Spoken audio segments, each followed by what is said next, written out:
Hello everyone, welcome back to our channel. Today we are going to complete our next chapter of biology series जो कि हमारा photosynthesis in higher plants. हमने biology series में unit 1 that is a diversity in the living world complete कर लिया है। Next unit 5th that is a human physiology ये भी कंप्लीट हो चुका है।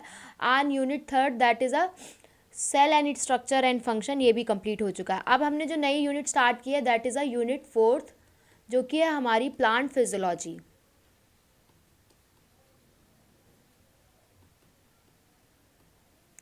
इस प्लांट फिजियोलॉजी में हमने पहला chapter that is a transport in plants पढ़ चुके हैं। दूसरा हमारा मिनरल न्यूट्रिशन था वो भी पढ़ चुके हैं। ट्रांसपोर्ट में हमने पढ़ा कि प्लांट्स में क्या कैसे कैसे ट्रांसपोर्ट देखा जाता है। दैट इज़ शॉर्ट डिस्टेंस होता है, लॉन्ग डिस्टेंस होता है, या अगर फूड दे रहे हैं, वाटर दे रहे हैं, ऑर्गेनिक कंपाउंड्स दे रहे हैं, हार्मोन्स दे रहे हैं, ये सब कैसे ट्रांसपोर्ट होते हैं जाइलम और वेसल की हेल्प से। ट्रांसलोकेशन क्या होता है, इन सब चीज़ों के बारे में देखा। अगर वहीं पे अगर हम मिनरल न्यूट्रिशन की बात करें तो हमने वो सारे मिनरल्स देखे जो कि प्लांट्स के लिए यूज़फुल होते हैं ताकि वो ग्रोथ एंड डेवलपमेंट कर सकें। और उन हार्मोन ये जो एलिमेंट्स होते हैं अगर वो प्रेजेंट नहीं होते हैं तो उनसे कौन सी डिजीज़ हो सकती है, डेफिशिएंसी हो सकती है प्लांट्स को।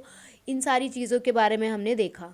ठीक है, इसके बाद अब हम आगे बढ़ते हैं that is a photosynthesis in higher plants. तो कहीं ना कहीं हमें पता है कि फोटोसिंथेसिस क्या होता है।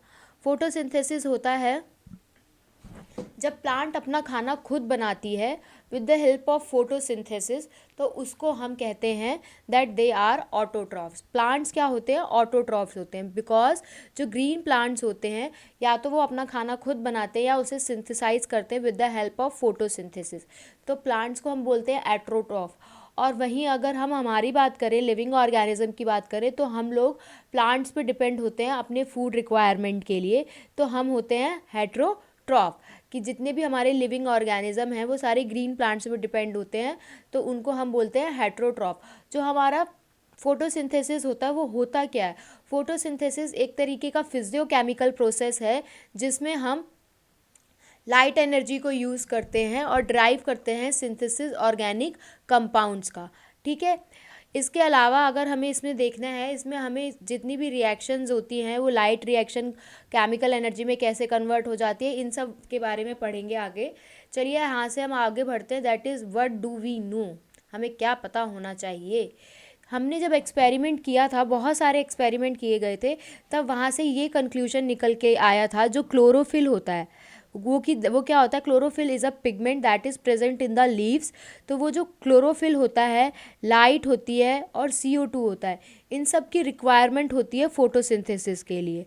अगर हम स्टार्च फॉर्मेशन की बात कर रहे हैं तो एक एक्सपेरिमेंट हुआ था जिसमें हमने लीफ को कवर्ड कर दिया था, हाफ लीफ को कवर्ड कर दिया, दैट इज़ लीफ ली हमने और उसे पार्शली कवर्ड कर दिया, किसके साथ, ब्लैक पेपर के साथ, और लाइट में एक्सपोज कर दिया। जब हमने उस लीफ का टेस्ट किया तो हमें पता चला जो प्रीसेंस ऑफ स्टार्च है वो पता चल रहा था दैट फोटोसिंथेसिस जो है वो सिर्फ हमें ग्रीन पार्ट्स में ही देखने को मिलती है, लीव्स के ग्रीन पार्ट्स में ही हमें देखने को मिलती है photosynthesis in the presence of sunlight. Next हम आगे बढ़ते हैं that is a another experiment. अगर हम दूसरे एक्सपेरिमेंट की बात करें तो उसमें हमने लीफ का पार्ट लिया और उसे टेस्ट ट्यूब में डाल दिया, एनक्लोज कर दिया, जिसके अंदर KOH प्रेजेंट था। KOH का काम क्या होता है, KOH जो होता है वो CO2 को एब्जॉर्ब कर लेता है, और जो बाकी हाफ पार्ट था, टेस्ट ट्यूब के बिना वाला जो पार्ट था, उसको हमने डायरेक्टली एयर में एक्सपोज कर दिया। तो थोड़े टाइम बाद हमें क्या देखने को मिला, जो एक्सपोज पार्ट था लीफ का वो पॉजिटिव था, वो स्टार्च फॉर्मेशन शो कर रहा था। वेयर एज जो पोर्शन टेस्ट ट्यूब में था वो टेस्टेड नेगेटिव था, मतलब वो स्टार्च फॉर्मेशन नहीं करता है। तो यहाँ से हमें क्या पता चला, जो CO2 होती है वो भी बहुत ज़्यादा रिक्वायरमेंट होती है फोटोसिंथेसिस के लिए। नेक्स्ट हम आगे बढ़ते हैं दैट इज़ हमारे इसमें बहुत सारे साइंटिस्ट के नाम लिखे हुए हैं। पहले है जोसेफ प्रिस्ले, उन्होंने 1733 से 1804 तक, इन 1770 में उन्होंने बहुत सारे सीरीज़ ऑफ एक्सपेरिमेंट परफॉर्म किए थे जहां हमें ये बताया था कि जो एयर होती है वो बहुत ज़्यादा इम्पॉर्टेंट होती है प्लांट की ग्रोथ के लिए। यहाँ तक कि 1774 में प्रिस्ले ने ऑक्सीजन को भी डिस्कवर किया था। तो उन्होंने क्या किया था, जिससे पता चला था कि ऑक्सीजन होती है, उन्होंने एक माउस लिया और उसे एक जार के अंदर बंद कर दिया और उसी जार में एक बर्निंग कैंडल भी रख दी। ठीक है। तो जब हमने बर्निंग कैंडल रख दी तो थोड़ी देर बाद क्या होगा कि जो माउस है उसको सफोकेशन फील होने लगेगी, और अगर उसमें बहुत देर माउस बना रहा तो माउस की डेथ भी हो जाएगी। तो इस चीज़ को कवर आउट करने के लिए कि हमने उसमें एक प्लांट भी रख दिया। कौन सा प्लांट रखा था? That is a mint plant. जब हमने वो प्लांट रखा तो हमें देखने को मिला कि जो माउस था वो स्टेड अलाइव था और कैंडल भी बराबर जल रही थी। तो यहाँ से हमें क्या पता चला, जो प्लांट होते हैं वो अपनी एयर को रिस्टोर करते हैं, what ever the breathing animals, चाहे एनिमल्स ब्रीथ कर रहे हों या कैंडल, बर्निंग कैंडल को हम रिमूव कर दें, तो प्लांट्स क्या होते हैं, अपनी एयर को रिस्टोर करते हैं। यही जो प्रिस्ले का ही जो सेटअप था, इस सेटअप को यूज़ किया गया था बाय एन जैन इगनहाउस ने। ठीक है। और उन्होंने क्या किया था, ये सेटअप पहली एक बार डार्क में रखा, फिर सनलाइट में रखा। तो उन्हें क्या मिला देखने को कि सनलाइट जो होती है वो बहुत ज़्यादा इंपॉर्टेंट होती है प्लांट प्रोसेस के लिए। और इसके अलावा हमें उन्होंने ये चीज़ भी देखी कि ये चीज़ देखी, जो एक्वाटिक प्लांट हैं उन्होंने देखा कि ब्राइट सनलाइट में स्मॉल बबल्स फॉर्म करते हैं, ठीक है, अराउंड द ग्रीन पार्ट, जबकि डार्क सनलाइट में, जब डार्क में हम उसे रख देते हैं तो वहाँ पर वो स्मॉल बबल्स फॉर्म नहीं करते। तो यहाँ से ये जो बबल्स थे वो क्या थे, that they are of oxygen के वो बबल्स थे। तो यहाँ से हमें पता चल गया कि जो ग्रीन पार्ट होता है प्लांट का वही ऑक्सीजन रिलीज करता है। नेक्स्ट जो था experiment, that is done by a Julius von Sachs in 1854, जिन्होंने क्या किया था, प्रोडक्शन ऑफ ग्लूकोज की कराई थी जब प्लांट ग्रो करता है। तो जब प्लांट ग्रो करता है ना तो वो ग्लूकोज की प्रोडक्शन करता है, लेकिन वो जो ग्लूकोज है वो डायरेक्ट ग्लूकोज के फॉर्म में स्टोर नहीं होता है प्लांट में। कौन से फॉर्म में स्टोर होता है? That is stored in the form of starch. इसके बाद उन्होंने ये देखा था कि जो ग्रीन पार्ट्स होते हैं प्लांट के वही बनाते हैं क्या, ग्लूकोज बनाते हैं, और ये जो ग्लूकोज होता है ये स्टोर्ड होता है इन the form of starch. Next हमारा जो एक्सपेरिमेंट था दैट इज़ T.W. एंगलमैन ने किया था।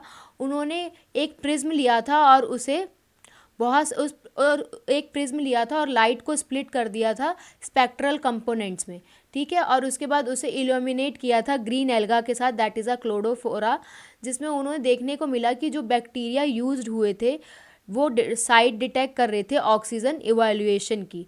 तो यहाँ पे हमें क्या देखने को मिला, जो बैक्टीरिया था वो सबसे ज़्यादा ब्लू और रेड रीजन में देखने को मिला था, ठीक है।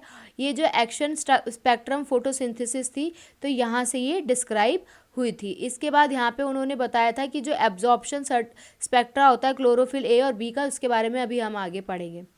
तो मिडल ऑफ 19th सेंचुरी में जब हमें पता चल गया कि जो प्लांट्स होते हैं वो लाइट एनर्जी यूज़ करते हैं ताकि वो कार्बोहाइड्रेट बना सके, कहाँ से, CO2 और वाटर से। तो यहाँ पे हमें पता चला कि जो हमारा, जस्ट अ सेकेंड, यहाँ हमें पता चला एक नेक्स्ट साइंटिस्ट है दैट इज़ कार्लेनियस वैन नील ने, उन्होंने बताया अपनी स्टडी के अनुसार कि जो पर्पल और ग्रीन बैक्टीरिया होते हैं वो फोटोसिंथेसिस करते हैं जो कि लाइट डिपेंडेंट रिएक्शन पे डिपेंड करते हैं, और इसमें जो सबसे ज़्यादा यूज़ होता है दैट इज़ अ हाइड्रोजन, जो किसमें सूटेबल ऑक्सीडाइजेबल कंपाउंड में रिड्यूस हो जाता है, that is a carbon dioxide, और कार्बन डाइऑक्साइड किसमें रिड्यूस हो जाता है, इनटू अ कार्बोहाइड्रेट। अगर हम ग्रीन प्लांट्स की बात करें तो ग्रीन प्लांट्स में जो हमारा वाटर होता है वो हाइड्रोजन डोनर होता है और ऑक्सीडाइज कर देता है O2 को। याद रखना CO2 से कभी भी O2 नहीं बनता है, हमेशा O2 से, वाटर से ही O2 बनता है, ठीक है। अब हमने वहाँ पे H2S का यूज़ किया था हाइड्रोजन डोनर के लिए, किसमें, पर्पल और ग्रीन सल्फर बैक्टीरिया में, ठीक है। तो वहाँ पे हमें क्या पता चला कि जो ऑक्सीजन कहाँ से इवॉल्व होती है, इवॉल्व बाय अ ग्रीन पार्ट्स, और जो कि कहाँ से आती है, that is comes from the water, ठीक है। तो हमें यहाँ से क्या पता चला, एक चीज़ याद रखना कि जो हमारी ऑक्सीजन है, oxygen comes from the water, water की स्प्लिटिंग से ऑक्सीजन आती है, CO2 की स्प्लिटिंग से नहीं आती, ठीक है।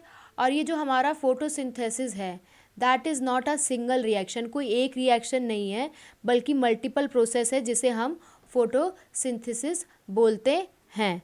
नेक्स्ट हम आगे बढ़ते हैं, दैट इज़ जो हमारा नेक्स्ट टॉपिक है कि फोटोसिंथेसिस होती कहाँ है। तो हमेशा फोटोसिंथेसिस हमें कहाँ देखने को मिलती है, that is seen in chloroplast, chloroplast में फोटोसिंथेसिस देखने को मिलती है, ठीक है। ये क्लोरोप्लास्ट कहाँ प्रेजेंट होता है, that is chloroplast present in mesophyll cell,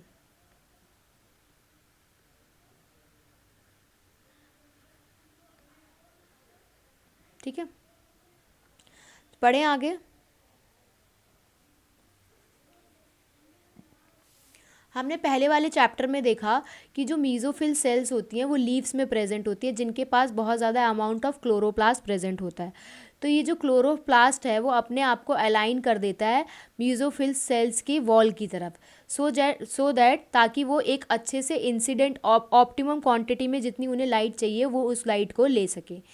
तो हमने जैसे पढ़ा था नेक्स्ट कि जो क्लोरोप्लास्ट होता है वो एक मेम्ब्रेनस सब्सटेंस होता है जिसके अंदर हमें ग्रेना देखने को मिलते हैं, स्ट्रोमा लैमिना देखने को मिलता है और एक मैट्रिक्स देखने को मिलता है, दैट इज़ अ स्ट्रोमा। तो यहाँ पे हमें पता चला था कि एक यहाँ पे डिवीजन ऑफ लेबर भी देखने को मिलता है विद इन अ क्लोरोप्लास्ट, मतलब सबका काम अपने आप में बटा होता है। ये जो मेम्ब्रेन सिस्टम होता है इसका काम क्या होता है, ये लाइट एनर्जी को ट्रैप करता है और सिंथेसिस करता है एटीपी की और एनएडीपीएच की। ठीक है, अगर हम स्ट्रोमा की बात करें तो इंजाइमेटिक रिएक्शन जो होती हैं वो शुगर को सिंथेसाइज करती हैं, जो कि बाद में किस में फॉर्म हो जाती हैं, that turns into a starch. ठीक है, स्ट्रोमा में क्या होता है कि स्ट्रोमा के अंदर शुगर की सिंथेसिस होती है, बाद में वो शुगर स्टार्च में कन्वर्ट हो जाती है। अगर हम फॉर्मर सेट ऑफ रिएक्शन की बात करें तो जो डायरेक्टली डिपेंडेंट होते हैं लाइट पे तो उन्हें हम लाइट रिएक्शन कहते हैं, और जो डायरेक्टली डिपेंडेंट नहीं होते लाइट पे लेकिन लाइट के प्रोडक्ट्स पे डिपेंडेंट होते हैं तो उनको हम डार्क रिएक्शन कहते हैं। तो डार्क रिएक्शन ये नहीं होती कि जो डार्क में हो रही हो that is a dark reaction, नहीं, डार्क रिएक्शन वो रिएक्शन होती है जो लाइट पे डिपेंडेंट नहीं होती, लाइट के प्रोडक्ट्स पे डिपेंडेंट होती है। तो यहाँ पे अगर हम बात करें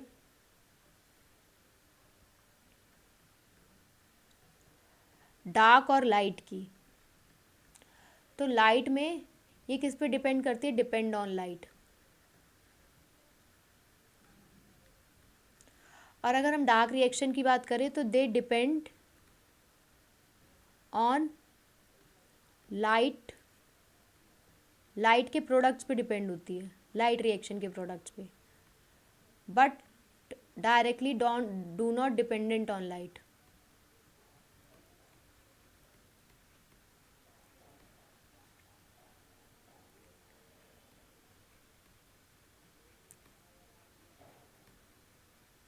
ठीक है, ये हमारी जो डार्क रिएक्शन होती है ये कहाँ देखने को मिलती है, that is seen in stroma.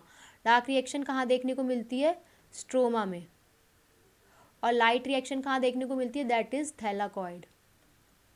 Thylakoid क्या होता है, ग्रेना क्या होता है, ग्रेना जब बहुत सारे थैलाकॉइड्स मिलके एक स्टैक ऑफ कॉइन्स का स्ट्रक्चर बना ले तो उसको हम ग्रेना कहते हैं। जैसे कि this is a outer membrane, this is a inner membrane, ये दो ग्रेना को जो आपस में जोड़ रहा है that is a stroma lamellae, this is a grana. और ये जो जैसे ये ग्रेना है, एक दो कितने भी हो सकते हैं, ये बहुत सारे जुड़ गए, इनको क्या बोलेंगे, दैट इज़ अ ग्रेना। और एक सिंगल वाले को क्या बोलेंगे, दैट इज़ अ थैलाकॉइड। जब बहुत सारे थैलाकॉइड्स जुड़ जाते हैं in the stack of coins की तरह एक के ऊपर एक, तो उनको हम ग्रेना बोलते हैं। ये जो ग्रेना होते हैं आपस में किससे कनेक्ट होते हैं, that they are connected with stromal lamellae. ठीक है, क्लियर है यहाँ तक, कोई डाउट। इसके अलावा ये जो स्पेस होता है इसको हम स्ट्रोमा कहते हैं, यहाँ लिखा होगा, हाँ दिस इज़ अ स्ट्रोमा। यहाँ तक ये इम्पॉर्टेंट था। नेक्स्ट जो हमारा टॉपिक है that is how many types of pigments included in the photosynthesis. एक फोटोसिंथेसिस में कितने पिगमेंट्स यूज़ होते हैं। तो अगर हम फोटोसिंथेसिस की बात करें तो इसमें क्या होता है, हमें जो लीफ के पिगमेंट्स होते हैं उनको आपस में कैसे सेपरेट कर सकते हैं, we will separate them by a paper chromatography. ठीक है, तो एक क्रोमेटोग्राफिक सेपरेशन देखने को मिलता है लीफ पिगमेंट्स का, that the colour that we see in the leaves not due to a single pigment. तो ये जो हम कलर देखते हैं लीव्स का ये सिर्फ एक सिंगल पिगमेंट की वजह से नहीं होता। तो कौन कौन से पिगमेंट होते हैं, that is a chlorophyll A, chlorophyll B, xanthophyll and carotenoid. ये जो हमारा क्लोरोफिल ए होता है ये कौन से कलर का होता है, दैट इज़ अ ब्राइट और ब्लू ग्रीन। अगर हम क्लोरोफिल बी की बात करें then it is a yellow green, xanthophyll की बात करें then it is a yellow, और कैरोटीनाइड होता है येलो टू ऑरेंज। ठीक है, ये पिगमेंट्स ऐसे सब्सटेंस होते हैं, पिगमेंट्स आर द सब्सटेंस जिनके पास ये एबिलिटी होती है कि वो लाइट को एब्जॉर्ब कर सकें एट स्पेसिफिक वेवलेंथ। सारे जो पिगमेंट्स होते हैं वो अलग अलग वेवलेंथ पे लाइट को एब्जॉर्ब करते हैं। ठीक है, तो जैसे कि अब ये डायग्राम हम देख रहे हैं, तो ये जो ऊपर वाला डायग्राम है ये ग्रीन कलर का वो क्लोरोफिल बी शो कर रहा है, then yellow is a carotenoid and blue colour का जो है that is a chlorophyll A. ठीक है, इसके बाद हम आगे देखते हैं।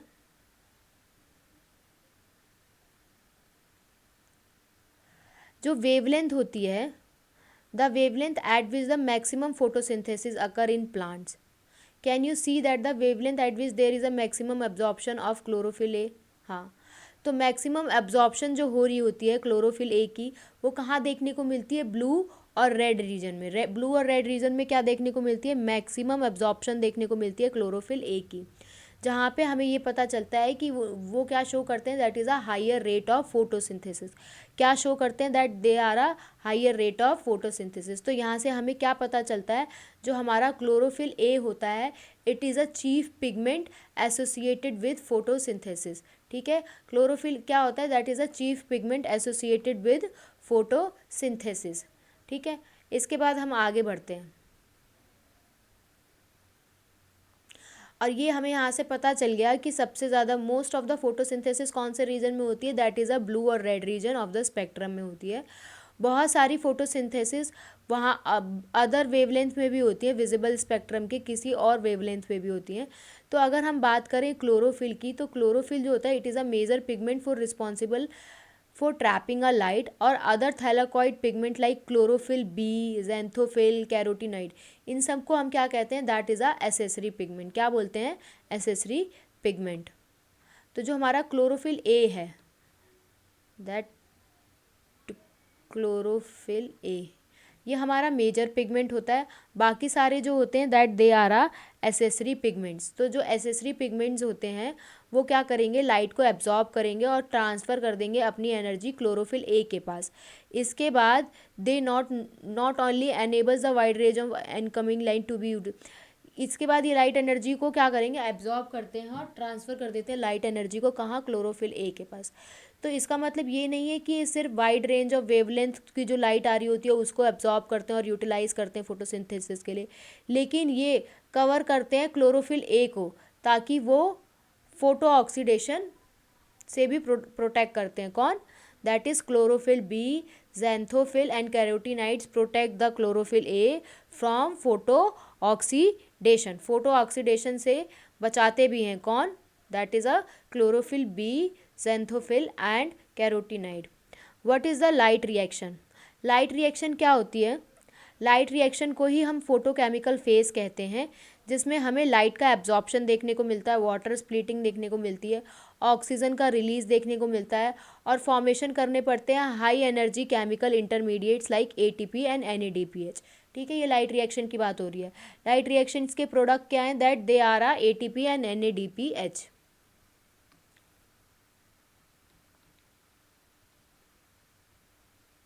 प्रोडक्ट्स ऑफ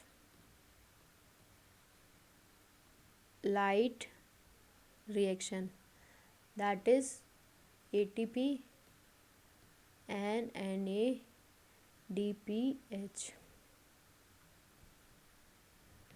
ठीक है, बहुत सारे ऐसे प्रोटीन होते हैं।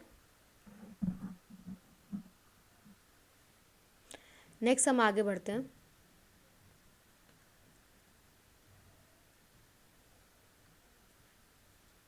हाँ, several protein complexes are involve in this process, बहुत सारे प्रोटीन इस प्रोसेस में इन्वॉल्व होते हैं। The pigments are organise into two district photochemicals, जो पिगमेंट होते हैं वो दो डिस्ट्रिक्ट फोटोकेमिकल में डिवाइड होते हैं, that is a light harvesting complex. पहले को क्या बोलते हैं, that is a LHC, that is a light harvesting complex, जिसके अंदर हमें क्या देखने को मिलता है, फोटो सिस्टम ए और photo system 2, and these name are in the sequence of their discovery, not the sequence in which they function during the light reaction. ठीक है, ये जो हमने फोटो सिस्टम 1 और 2 नाम दिया है, ये हमने इनकी डिस्कवरी के सीक्वेंस के हिसाब से दिया है, ना कि इस हिसाब से दिया है कि ये लाइट रिएक्शन में कैसे फंक्शन शो करते हैं, ठीक है। तो जो हमारा LHC है that is a light harvesting complex, तो ये बहुत सारे 100 पिगमेंट मॉलिक्यूल्स का बना है जो कि किससे बाउंड हो जाते हैं, जाके प्रोटीन से बाउंड हो जा सकते हैं। जो ईच फोटो सिस्टम है उसके पास सारे पिगमेंट्स होते हैं, each photo system has all the pigments except one molecule of chlorophyll A, लेकिन उनके पास क्या प्रेजेंट नहीं होता, that is a one molecule of chlorophyll A, जो कि और क्या फॉर्म करते हैं, लाइट हार्वेस्टिंग सिस्टम, जिसे हम एंटीना बोलते हैं। ये जो पिगमेंट होते हैं ये हेल्पफुल होते हैं ताकि फोटोसिंथेसिस हो सके और अच्छे से, more efficiently by absorbing a different wavelength. तो अलग अलग वेवलेंथ को जब एब्जॉर्व करते हैं तो ये पिगमेंट हेल्प करते हैं ताकि फोटोसिंथेसिस और एफिशिएंट हो सके। द सिंगल क्लोरोफिल ए, एक अगर सिंगल क्लोरोफिल ए मॉलिक्यूल की बात करें तो वो क्या फॉर्म करता है, that is a reaction centre. ये जो रिएक्शन सेंटर होता है is different in both the photosynthesis. तो ये जो रिएक्शन सेंटर होता है ये दोनों फोटोसिंथेसिस में अलग अलग तरीके का होता है। अगर हम PS1 की बात करें तो उसमें जो रिएक्शन सेंटर होता है क्लोरोफिल ए का एब्जॉर्प्शन का, वो 700 होता है, और अगर हम 2 की बात करें तो वहाँ पे 680 होता है। यहाँ तक क्लियर है? किसी को डाउट कि जो LHC होते हैं उसमें 100 ऑफ पिगमेंट मॉलिक्यूल्स प्रेजेंट होते हैं जो कि प्रोटीन के साथ बाउंड करते हैं। इसमें ये जो PS1 और PS2 नाम दिया गया है इनकी सीक्वेंस ऑफ डिस्कवरी के हिसाब से दिया गया है, ना कि इस हिसाब से दिया गया है कि वो लाइट रिएक्शन में पहले कौन बिहेव करता है देन बाद में। इसके बाद हमने रिएक्शन सेंटर के बारे में पढ़ा कि जो सिंगल एक क्लोरोफिल मॉलिक्यूल ए है वो क्या फॉर्म कर देता है, रिएक्शन सेंटर। और अगर हम रिएक्शन सेंटर की बात करें PS1 में तो वो सबसे ज़्यादा है, that is a 700, then PS2 में इट इज़ अबाउट अ 680। तो जो नेक्स्ट हमारा टॉपिक है that is a electron transport. तो shall we move on another topic that is a electron transport. तो हम यहाँ पे ये जो इलेक्ट्रॉन ट्रांसपोर्ट है ना, इससे पढ़ने से पहले ना एक बार फोटो सिस्टम 1 और फोटो सिस्टम 2 दोनों का एक बार डिफरेंस देख लेते हैं ताकि क्लियर हो जाए बाकी सब चीज़ें। Just a second, I have to make, पर समझ नहीं आ रहा कहाँ बनाऊँ, जगह के हिसाब से देखना पड़ेगा ना, यहाँ बना देते हैं। फिर इसके बाद नेक्स्ट हम इलेक्ट्रॉन ट्रांसपोर्ट पढ़ लेंगे। तो जो हमारा फोटो सिस्टम 1 होता है that is a photo system 1, PS1। Just a second.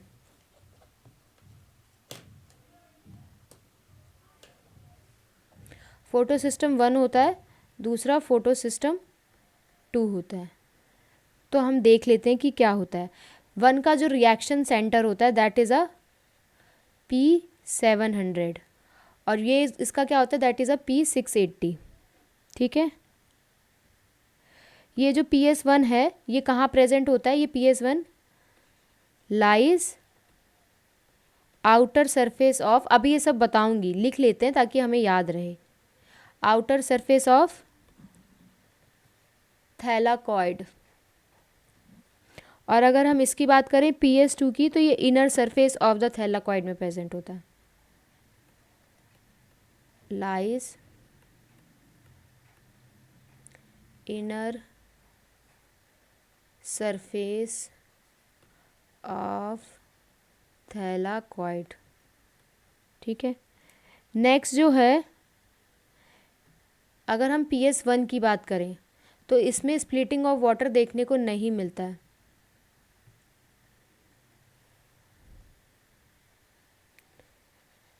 No splitting of water.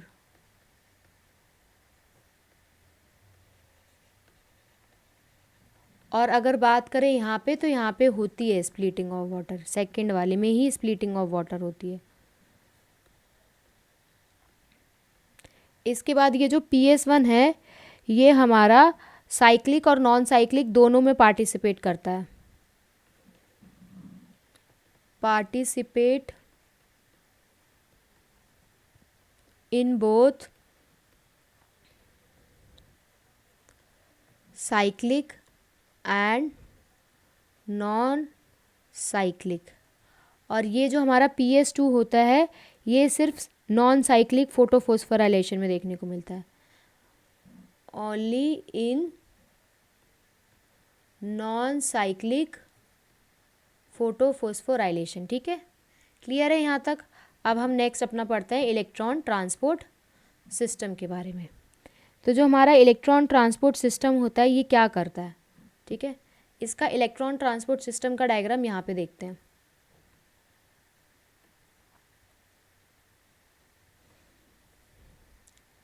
Electron transport system क्या करता है, लाइट लेगा, ठीक है, लाइट ली और वो लाइट कहाँ चली गई, दैट इज़ अ LHC में चली गई, that is a light harvesting complex में। कौन से लाइट हार्वेस्टिंग कॉम्प्लेक्स में, दैट इज़ अ 680। 680 का मतलब क्या हुआ, दैट इज़ अ PS2, ठीक है। इसके बाद वहाँ से क्या हुआ, 2 इलेक्ट्रॉन निकले, ठीक है, और कहाँ गए वो, इलेक्ट्रॉन एक्सेप्टर के पास। इसके बाद वो कहाँ चले गए electron acceptor, that is in a ETS, ठीक है। तो ETS में क्या होगा, ये जो इलेक्ट्रॉन्स यहाँ पहुँचे हैं, ये इलेक्ट्रॉन्स जो हैं, इलेक्ट्रॉन्स आर नॉट यूज्ड, तो उनका यूज ETS में नहीं होगा, इलेक्ट्रॉन ट्रांसपोर्ट सिस्टम में ETS में नहीं होगा। फिर ये जो इलेक्ट्रॉन है ये ETS से कहाँ चले जाएंगे, LHC में चले जाएंगे, दैट इज़ अ LHC। अब की बार कौन सी LHC आई, दैट इज़ अ 700 नैनोमीटर, ठीक है, ठीक है। ये 700 नैनोमीटर में आए, यहाँ से फिर यहाँ पर एक लाइट दोबारा आई, ठीक है, दोबारा से यहाँ लाइट आई। अब ये LHC में यहाँ पे आ गए, यहाँ से ये इलेक्ट्रॉन कहाँ चले जाएंगे, इलेक्ट्रॉन कहाँ मूव हो जाएंगे, that is move towards electron acceptor, और यहाँ पे किस में कन्वर्ट हो जाएंगे, that they are converted into, क्या बना लेंगे, NAD+ से क्या बन जाएगा, क्या बनेगा NAD+ से, NADPH, NADPH + H+, ठीक है। ये पूरा चलता है, अच्छे से समझ में आया। लाइट आई, फिर वो लाइट पहले कहाँ गई, LHC1 में गई, दैट इज़ अ PS2 में 680 में, वहाँ से 2 इलेक्ट्रॉन निकले, वो इलेक्ट्रॉन एक्सेप्टर से ETS में चले गए, लेकिन वहाँ पे ये इलेक्ट्रॉन्स यूज़ नहीं होंगे, ठीक है। फिर वहाँ से दोबारा से वो इलेक्ट्रॉन एक्सेप्टर में जो इलेक्ट्रॉन थे वो LHC में चले गए, फिर दोबारा से लाइट आई LHC में 700 नैनोमीटर में, फिर वो वहाँ से इलेक्ट्रॉन निकले, फिर वो इलेक्ट्रॉन एक्सेप्टर के पास गए और वो जाके कन्वर्ट हो गए, that is converted into NADPH से किस में कन्वर्ट हुए, NADPH + H+ में। यही ये जो डायग्राम है ये दे रखा है, देखो लाइट आई LHC में गई, ठीक है, और यहाँ से LHC से क्या आए, 2 इलेक्ट्रॉन मिले, जहाँ पे हमें वाटर की स्प्लिटिंग देखने को मिली, क्या देखने को मिली, वाटर की स्प्लिटिंग। तो ये कौन सा होता है, that is a 680 nanometre.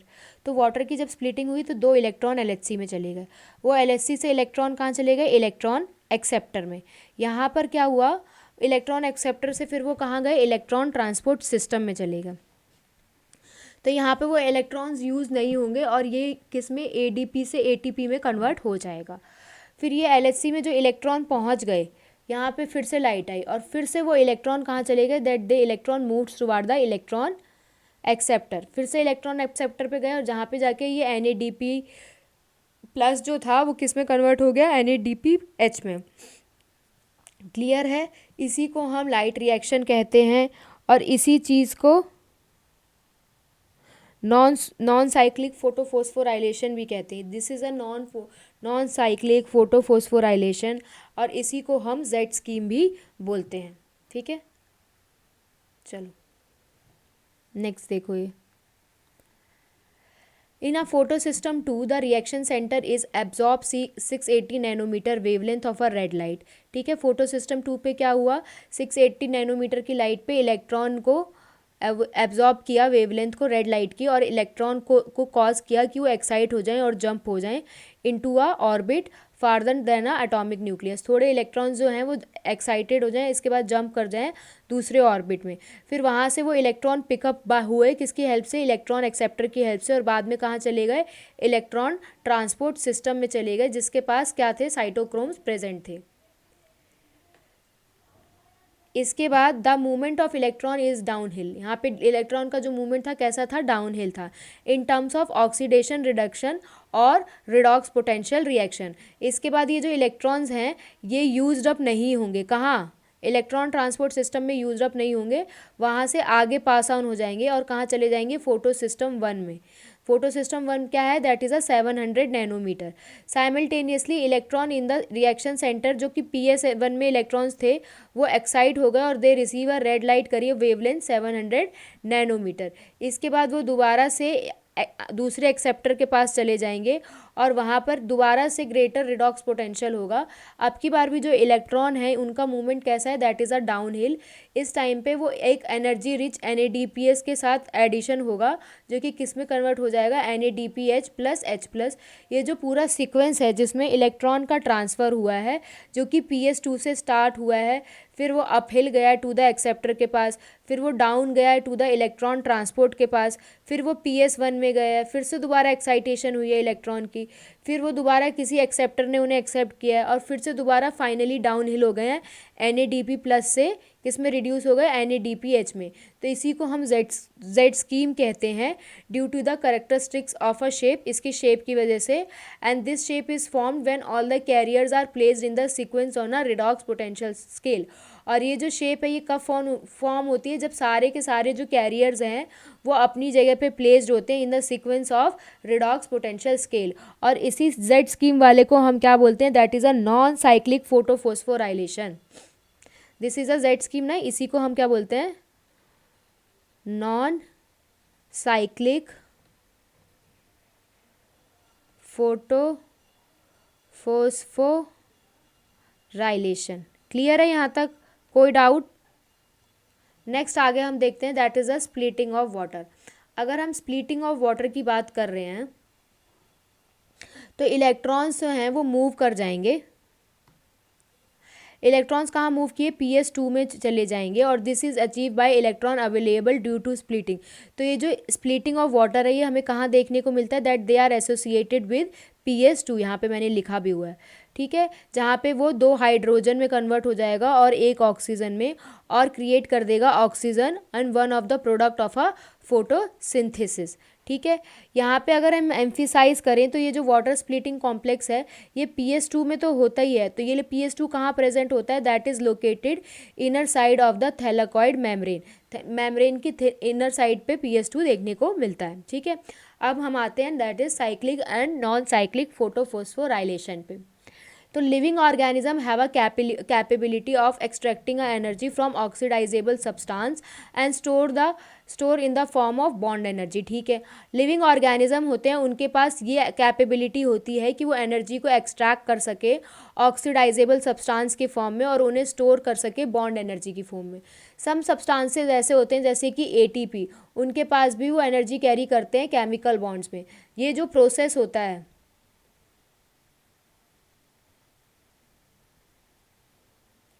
The process of ATP synthesize by a cell. जो जिस प्रोसेस से ATP सिंथेसाइज हो रहा है सेल के अंदर, जो कि कहाँ देखने को मिलता है, माइटोकॉन्ड्रिया और क्लोरोप्लास्ट में, उसको हम फोस्फोफोराइलेशन कहते हैं।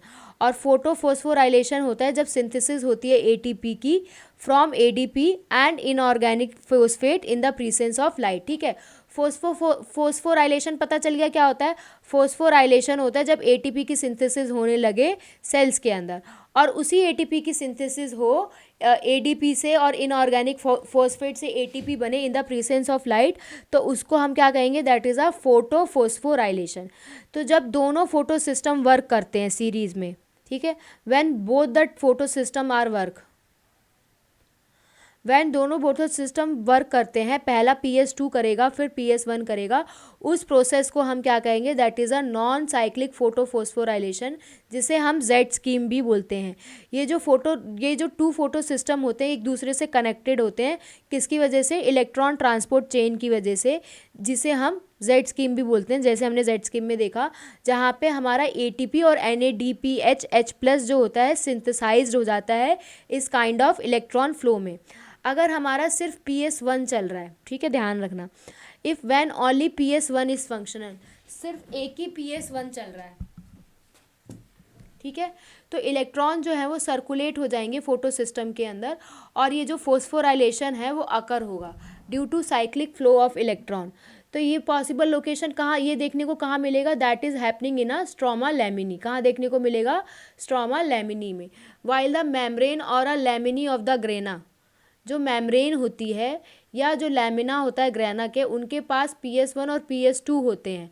वेयर एज जो स्ट्रोमा लैमिना होता है उसके पास PS2 नहीं होता है, सिर्फ PS1 होता है, और NADPH रिडक्टेज एंजाइम भी नहीं होता। इसकी वजह से जो एक्साइटेड इलेक्ट्रॉन है वो पास नहीं होते NADP प्लस में, और फिर दोबारा से साइक्लिक बैक हो जाते हैं कहाँ पे, PS1 कॉम्प्लेक्स में, through the electron transport chain. किसकी वजह से, इलेक्ट्रॉन ट्रांसपोर्ट चेन की वजह से। ये जो साइक्लिक फ्लो होता है इसकी वजह से ATP की सिंथेसिस होती है, ना कि NADPH और H+ की।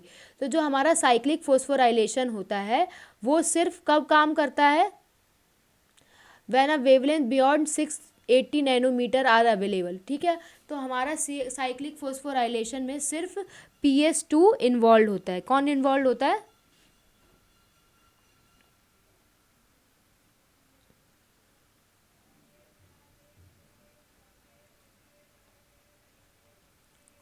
क्लियर है यहाँ तक।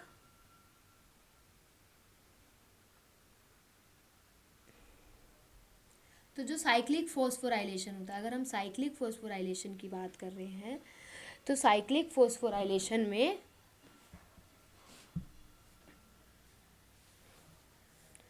तो जो हमारा साइक्लिक फोस्फोराइलेशन होता है उसमें सिर्फ वो तभी होता है जब हमारे पास 680 नैनोमीटर की वेवलेंथ होती है। नेक्स्ट है that is a chemiosmotic hypothesis. इस कीमियो ऑस्मोटिक हाइपोथेसिस के बारे में पढ़ेंगे कि इसमें क्या होता है। तो इस कीमियो ऑस्मोटिक हाइपोथेसिस में पहले हम ना डायग्राम देख लेते हैं कि इस डायग्राम में क्या गिवन है, देन इस ये पैराग्राफ को हम पढ़ लेंगे। तो जैसे कि इस डायग्राम में गिवन है, यहाँ पर हमारा PS2 प्रेजेंट होता है। Just a second, I have to use a that pen that, जिससे आपको कोई दिक्कत ना हो। तो यहाँ पे हमारा क्या प्रेजेंट होता है, PS2 प्रेजेंट होता है सबसे पहले। तो वो जो PS2 होता है, PS2 पे सबसे पहले लाइट गिरती है। बाहर की तरफ स्ट्रोमा होता है, this is inside a lumen. ये यहाँ पे स्ट्रोमा लिखा हुआ है, दिस इज़ अ ल्यूमन। ठीक है, तो जो हमारा पहली लाइट कहाँ पड़ती है, PS2 पे पड़ती है। PS2 का रिएक्शन सेंटर क्या होता है, दैट इज़ अ P60। तो यहाँ पे जैसी लाइट पड़ेगी तो यहाँ पे वाटर की स्प्लिटिंग होने लगेगी। वाटर स्प्लिट हो जाएगा हाफ O2 प्लस H+ में। तो ये जो H+ है ये कहाँ चला जाएगा, ये यहाँ पे ल्यूमेन में जाने लगेगा। ठीक है, ये H+ ल्यूमेन में चला जाएगा। इसके बाद यहाँ से जो 2 इलेक्ट्रॉन निकलेंगे, दैट इज़ 2 इलेक्ट्रॉन। ये 2 इलेक्ट्रॉन कहाँ जाएंगे, ये प्राइमरी इलेक्ट्रॉन एक्सेप्टर पे जाएंगे, दैट इज़ अ प्लास्टोक्यूनॉन। ये क्या है, प्लास्टोक्यूनॉन क्या है, that plastoquinone is a primary electron acceptor. ठीक है, यहाँ पर हमारे ये 2 इलेक्ट्रॉन चले गए। ठीक है, और बाहर से एक और H+ आया, और वो H+ कहाँ चला गया, दोबारा से देखो ये H+ आया ल्यूमेन में चला गया। इसके बाद ये प्लास्टोक्यूनॉन से ये इलेक्ट्रॉन कहाँ जाएंगे, यहाँ पे हमारा क्या प्रेजेंट होता है, दैट इज़ अ साइटोक्रोम। एक मिनट, यहाँ पे ये क्या प्रेजेंट होता है, that is a cytochrome B6F। इससे पास होते हुए वो जो इलेक्ट्रॉन है वो कहाँ चले जाएंगे, दैट इज़ प्लास्टोसाइनिन में। ठीक है, प्लास्टोसाइनिन में हमारे क्या चले गए, इलेक्ट्रॉन चले गए।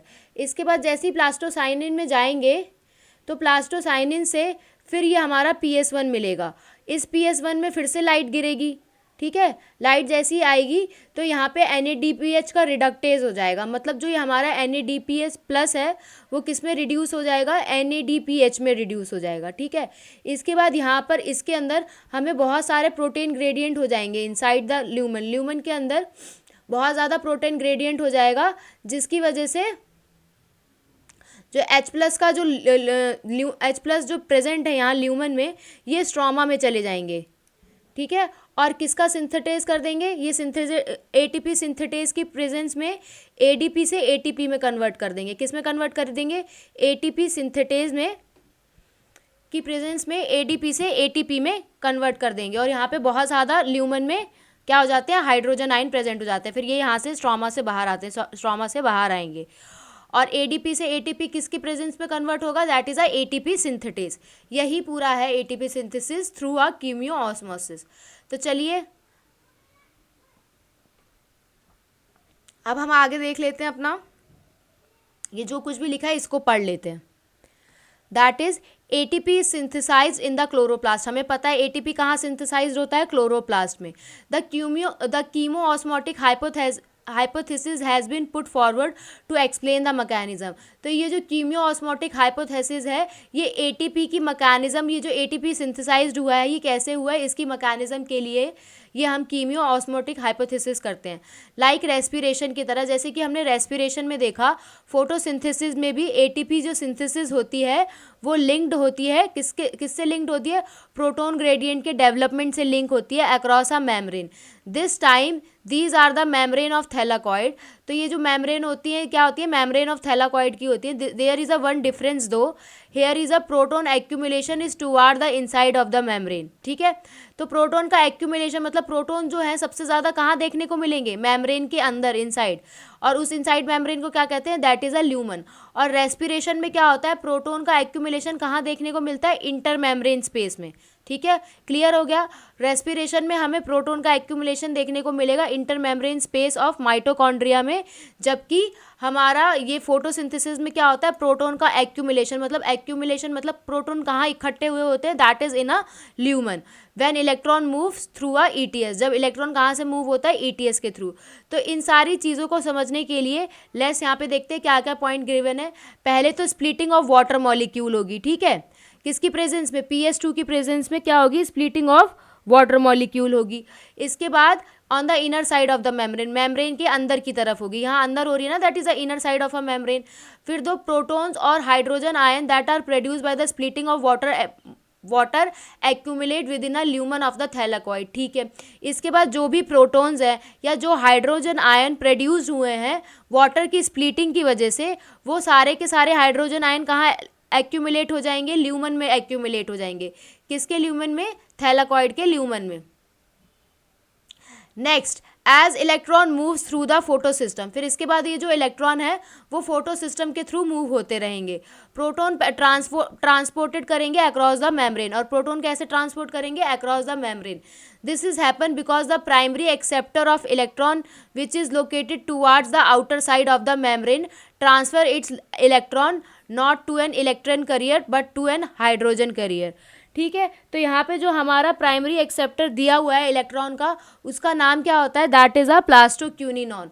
प्राइमरी एक्सेप्टर ऑफ इलेक्ट्रॉन क्या होता है, दैट इज अ प्लास्टोक्यूनिनॉन। ठीक है, इसके बाद ये मॉलिक्यूल्स फिर प्रोटॉन को रिमूव करेंगे स्ट्रोमा से, वाइल ट्रांसपोर्ट करेंगे इलेक्ट्रॉन का। फिर क्या होगा, when these molecules passes on two electron two electron carrier on the inner side of the membrane. इसके बाद ये सारे मॉलिक्यूल्स पास होंगे इलेक्ट्रॉन पे, इलेक्ट्रॉन कैरियर से जाएंगे और अंदर की तरफ मेम्ब्रेन के इनर साइड पे जाएंगे। फिर वहाँ पे जाके प्रोटॉन रिलीज हो जाएगा, कहाँ पे, इनर साइड के ल्यूमन में, जिसे हम इनर साइड बोलते हैं, वहाँ पे जाके प्रोटॉन रिलीज हो जाएगा। इसके बाद जो हमारा थर्ड स्टेप होगा that is a NADPH reductase enzyme, जो कि कहाँ लोकेट होता है, स्ट्रोमा में, स्ट्रोमा की साइड पे प्रेजेंट होता है। कौन सा enzyme, that is a NADPH reductase enzyme along with the electron that comes from the acceptor of electron of PS1। ठीक है, तो वो किसके साथ आएगा, PS1 के इलेक्ट्रॉन के साथ आएगा। अब यहाँ पे प्रोटॉन बहुत ज़्यादा ज़रूरी होते हैं क्योंकि ये रिडक्शन कर देते हैं, NADP को किस में कन्वर्ट कर देंगे, NADPH H+H में। तो यहाँ से ये प्रोटॉन भी रिमूव्ड हो जाएंगे फ्रॉम द स्ट्रोमा से। हैंस क्लियर है इतना, कोई डाउट। ये देखो दोबारा बता देती हूँ, ये हमारा PS2 प्रेजेंट होता है। ठीक है, यहाँ पे लाइट गिरी तो वाटर की स्प्लिटिंग होने लगेगी, कहाँ हो रही है, इनर साइड पे हो रही है। इसके बाद जैसी वाटर की स्प्लिटिंग होगी तो ये H+ होगा, ये ल्यूमन में चला जाएगा। फिर यहाँ से दो इलेक्ट्रॉन कहाँ चले जाएंगे, प्लास्टोक्यूनिनॉन में। फिर वो प्लास्टोक्यूनिनॉन में चले गए, फिर वो साइटोक्रोम B6F को पास करते हुए फिर प्लास्टोसाइनोन में चलेगा, दैट इज़ अ प्लास्टोसाइनिन में चलेगा। फिर यहाँ से फिर वो PS1 में गए जहाँ पे फिर से लाइट गिरी और NADPH रिडक्टेज की वजह से वो NADP+ में किस में कन्वर्ट हो गया, दैट इज़ NADPH में कन्वर्ट हो गया। ठीक है, अब यहाँ पे बहुत ज़्यादा प्रोटॉन ग्रेडियंट हो गया, मतलब प्रोटॉन ग्रेडियंट मतलब बहुत ज़्यादा हाई कंसनट्रेशन में हाइड्रोजन आयन प्रेजेंट है, कहाँ, ल्यूमन में। तो ये यहाँ से निकलेंगे with the help of ATP synthetase. तो एटीपी सिंथेटेज की वजह से एडीपी किस में कन्वर्ट हो जाएगा, एटीपी में। तो हमारी किसकी सिंथेसिस हो गई, एटीपी की सिंथेसिस हो गई।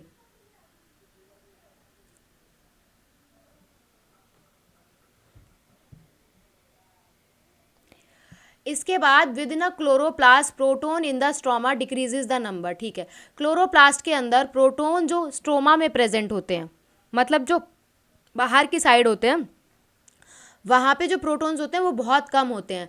वाइल जो ल्यूमन में, अगर हम अंदर की बात करें तो वहाँ पे बहुत ज़्यादा प्रोटॉन होते हैं, जिसकी वजह से प्रोटॉन ग्रेडियंट हो जाता है थैलेकॉइड मेम्ब्रेन में, और as well as measurable decrease हो जाता है पीएच का इन द ल्यूमन। तो जब अगर हाइड्रोजन आयन ज़्यादा होते हैं तो पीएच कम हो जाएगा। वही चीज़ लिखी हुई है कि प्रोटॉन ग्रेडियंट क्रिएट हो जाएगा कहाँ, थैलेकॉइड मेम्ब्रेन में प्रोटॉन ग्रेडियंट क्रिएट हो गया, और उसकी वजह से और पीएच भी डिक्रीज हो जाएगा ल्यूमन के अंदर। ठीक है, ये जो ग्रेडियंट होता है ये बहुत ज़्यादा ज़रूरी होता है, क्योंकि इसके ब्रेकडाउन की वजह से ही एटीपी की सिंथेसिस होती है। तो ये जो ग्रेडियंट होगा ये ब्रेकडाउन हो जाएगा due to the movement of proton across the membrane to the stroma through the trans membrane channel of the CF0 of the ATP synthetase. ठीक है, तो क्या होगा, जैसे ही ये ग्रेडियंट ब्रेकडाउन होगा तो ब्रेकडाउन होते ही जो मूवमेंट्स होती है प्रोटोन की वो मेम्ब्रेन के बाहर जाने लगेंगे, किसकी तरफ, स्ट्रोमा की तरफ जाने लगेंगे। और कैसे जाएंगे, ट्रांस मेम्ब्रेन चैनल की हेल्प से जाएंगे। किसकी हेल्प से जाएंगे, that is a trans membrane channel, जिसमें क्या होता है, CF0 प्रेजेंट होता है एटीपी सिंथेटेज का। तो ये जो एटीपी सिंथेटेज एंजाइम होता है इसके पास दो पार्ट होते हैं, एक होता है CF0 जो कि कहाँ एम्बेडेड होता है, थैलेकॉइड मेम्ब्रेन में, जो कि क्या फॉर्म करता है, ट्रांस मेम्ब्रेन चैनल, और जो कैरी आउट करेगा फैसिलिटेटेड डिफ्यूजन क्रिएट करेगा किसका, प्रोटोन का अक्रॉस द मेम्ब्रेन। तो जो अदर पोर्शन होता है वो होता है दैट इज़ अ CF1। ठीक है, जो कि CF1 कहाँ प्रेजेंट होता है, that is protruded outer surface of the thylakoid membrane on the side that faces the stroma. ठीक है, ये आपने अभी देखा नहीं होगा, यहाँ पे मैंने भी ध्यान नहीं दिया, बताया नहीं।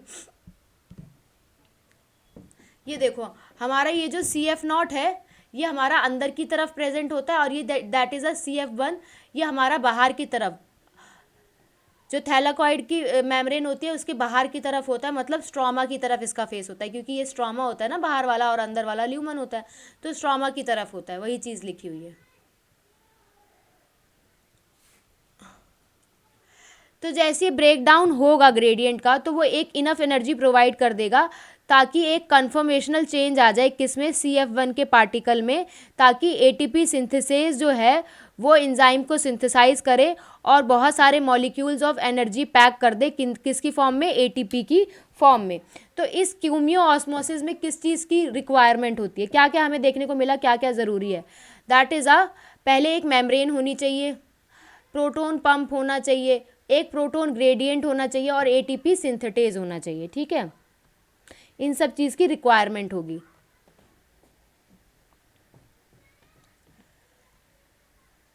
इसके बाद energy is use to pump proton. Energy किस लिए यूज़ होगी, ताकि हम प्रोटोन का पंप कर सकें अक्रॉस द मेम्ब्रेन, जिसकी वजह से ग्रेडियंट होगा, क्रिएट होगा ग्रेडियंट, और हाई कंसंट्रेशन ऑफ प्रोटोन कहाँ देखने को मिलेंगे, थैलेकॉइड ल्यूमन में। बार बार वही चीज़ लिखी हुई है।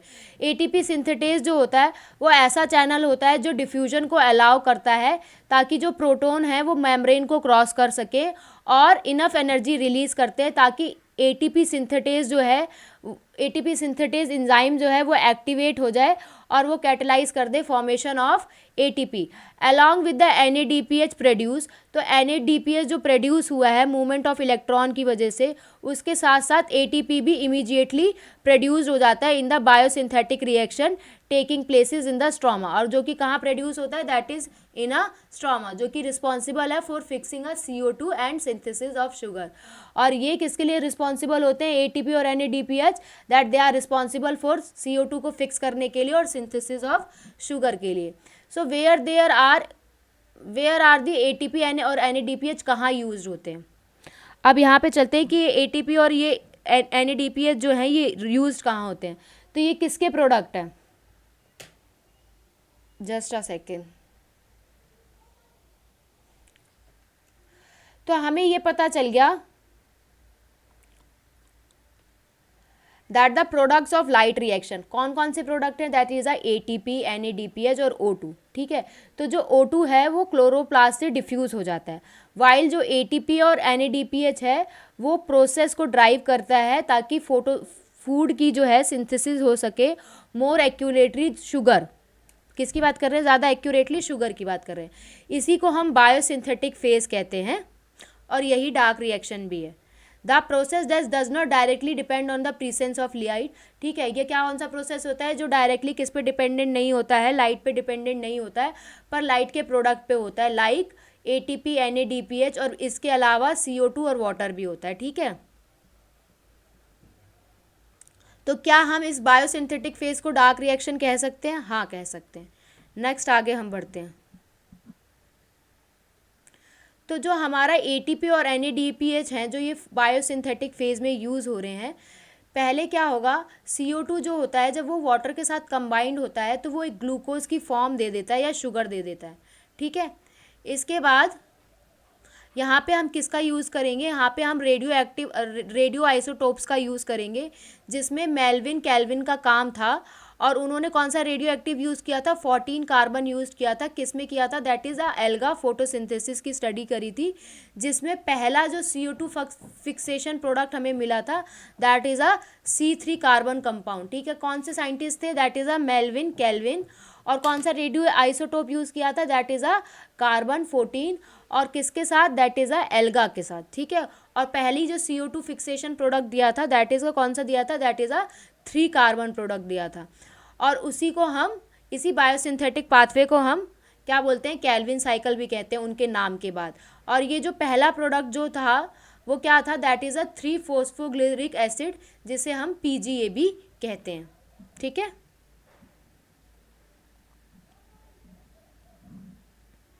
ये जो PGA होता है, how many carbons does it have, कितने कार्बन्स होंगे, अभी तो बता रहे हैं, इतनी देर से बात चल रही है, 3 कार्बन फिक्स किए थे, ठीक है। नेक्स्ट हम आगे बढ़ते हैं।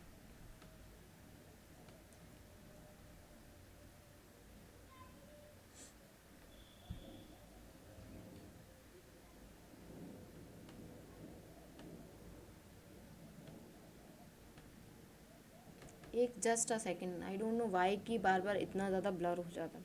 Scientist also tried to know whether all the plants have a PGA as a first product of CO2 fixation, whether और any other products were formed in other plants. तो साइंटिस्ट ने बहुत कोशिश की ये पता लगाने के लिए कि सारे प्लांट्स के पास ही PGA होता है फर्स्ट उनका प्रोडक्ट CO2 फिक्सेशन का, या इसके अलावा भी कुछ और होते हैं। तो इसमें जब बहुत ज़्यादा एक्सपेरिमेंट कंडक्ट किए गए तो जो हमारा फर्स्ट स्टेबल प्रोडक्ट आया CO2 फिक्सेशन का, वो क्या था, was again a organic acid, ठीक है। लेकिन अब की बार क्या था, वो 4 कार्बन का था, तो that is a oxalo acetic acid, जिसे हम OAA कहते हैं। Since then CO2 assimilation during a photosynthesis was said to be the 2 main points. तो जो प्लांट्स जिनके पास पहला जो प्रोडक्ट है CO2 फिक्सेशन का, अगर वो C3 एसिड है दैट इज़ अ PGA, तो उसे हम C3 पाथवे कहते हैं। और अगर उनके पास 4 कार्बन का है जिसे हम ऑक्जेलो एसिटिक एसिड कहते हैं, तो उसे हम C4 पाथवे कहते हैं, ठीक है। तो अगर हम प्राइमरी एक्सेप्टर ऑफ CO2 की बात करें, प्राइमरी फिक्सेशन पता चल गया, C3 का प्राइमरी फिक्सेशन क्या है, दैट इज़ अ PGA। और हमारा जो C4 का C4 का जो हमारा CO2 फिक्सेशन है वो क्या है, दैट इज़ अ OAA, जो कि कितने कार्बन का है, 4 कार्बन का। The studies were unexpectedly show that the acceptor molecule was a 5 carbon. तो जो एक्सेप्टर मॉलिक्यूल होता है, प्राइमरी एक्सेप्टर, फिक्सेशन अलग चीज़ होती है जो CO2 को फिक्स कर रहा है, और प्राइमरी एक्सेप्टर होता है जो CO2 को एक्सेप्ट कर रहा है। तो यहाँ पे हमें 5 कार्बन का देखने को मिला था, दैट इज़ अ राइबोलोज बाइफोस्फेट, जिसे हम RUBP कहते हैं, ठीक है। तो ये हमने माना कि जो फर्स्ट प्रोडक्ट था वो C3 एसिड था, ठीक है, दैट इज़ अ 3-फॉस्फोग्लिसरिक एसिड। और जो प्राइमरी एक्सेप्टर था वो 2 कार्बन कंपाउंड का था, ठीक है। Then they spent many years trying to identify that 2 carbon compound before they discovered a 5 carbon RUBP। तो इस पे उन्होंने बहुत साल बिताए ये जानने के लिए कि 2 कार्बन कंपाउंड होता है या 2 कार्बन कंपाउंड के अलावा और भी कोई कंपाउंड होता है, जब तक हमारा 5 carbon compound that is a RUBP नहीं आ गया।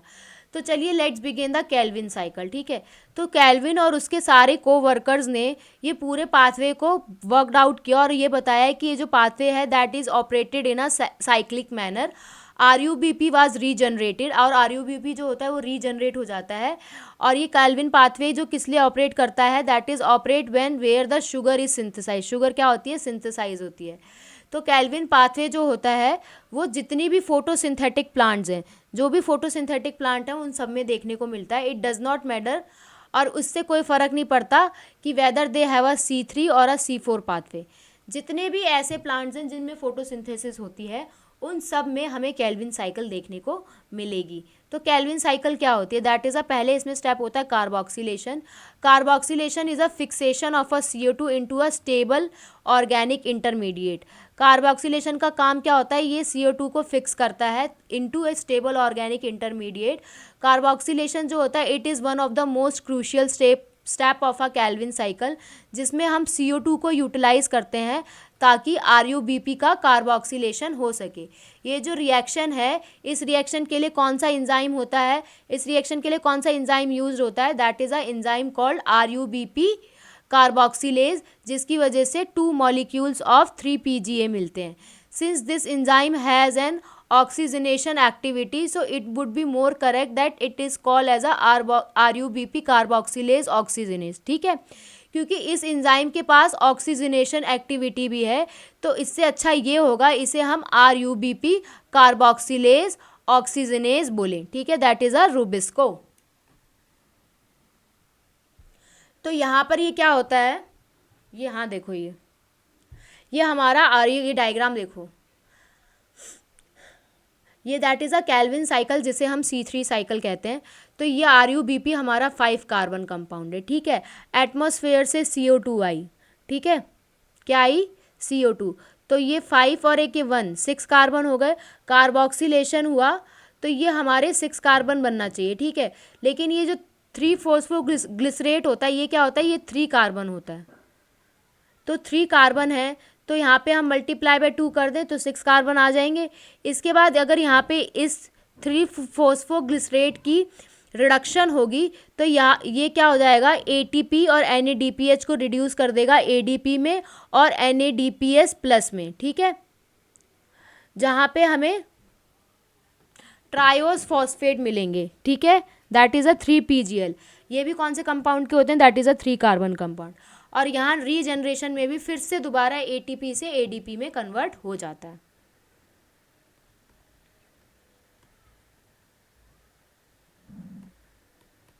ये जो होता है that is also a 3 carbon compound. ठीक है, नेक्स्ट हम आगे बढ़ते हैं। तो अब इसके बाद होगी हमारी रिडक्शन। तो reduction, there is a series of reaction that leads to a formation of a glucose. इस स्टेप्स में यूटिलाइजेशन होता है कि 2 molecules of ATP for phosphorylation और 2 molecules of NADPH for reduction per CO2 molecule के हिसाब से फिक्स्ड होते हैं। तो ये जो फिक्सेशन है 6 मॉलिक्यूल्स ऑफ CO2 का और 6 turns of the cycle required to formation of a 1 molecule of glucose from the pathway. समझ में आई ये चीज़, इसमें क्या लिखा है, जब यही साइकिल 6 बार होगी। ठीक है, कितने टाइम्स होगी, जब ये साइकिल 6 टाइम्स होगी तो इसकी वजह से क्या फॉर्म्ड होगा,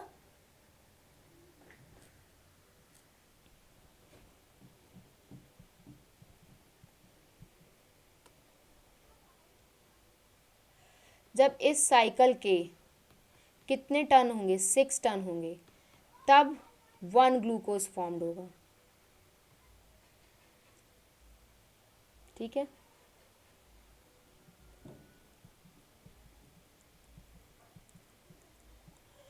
ठीक है, कोई दिक्कत। और इसी चीज़ में लिखा हुआ है कि एक CO2 को फिक्स करने के लिए 2 ATP और 2 NADPH की ज़रूरत पड़ती है। ठीक है, रीजनरेशन में क्या होता है, रीजनरेशन में CO2 एक्सेप्टर जो होता है मॉलिक्यूल का, दैट इज़ अ RUBP, वो इतना ज़्यादा क्रूशियल होता है if the cycle is continue to be uninterrupted. This regeneration steps require, इस रीजनरेशन स्टेप में भी हमें एक ATP की ज़रूरत पड़ती है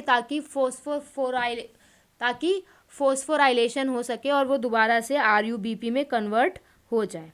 ठीक है,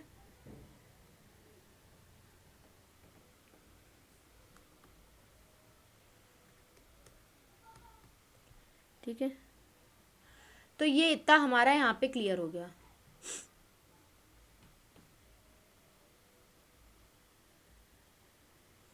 तो यहाँ से हमें क्या पता चला, 2 की जगह 3 ATP हो गए ना, क्योंकि 2 तो हमें रिडक्शन में देखने को मिले और 1 हमें रीजनरेशन में देखने को मिला। तो क्या हुआ, हमें 1 मोल, एक मॉलिक्यूल ऑफ ऑक्सीजन के लिए कितने की ज़रूरत पड़ रही है, दैट इज़ अ 3 ATP, और कितनी बार NADPH आया, that is a plus 2 NADPH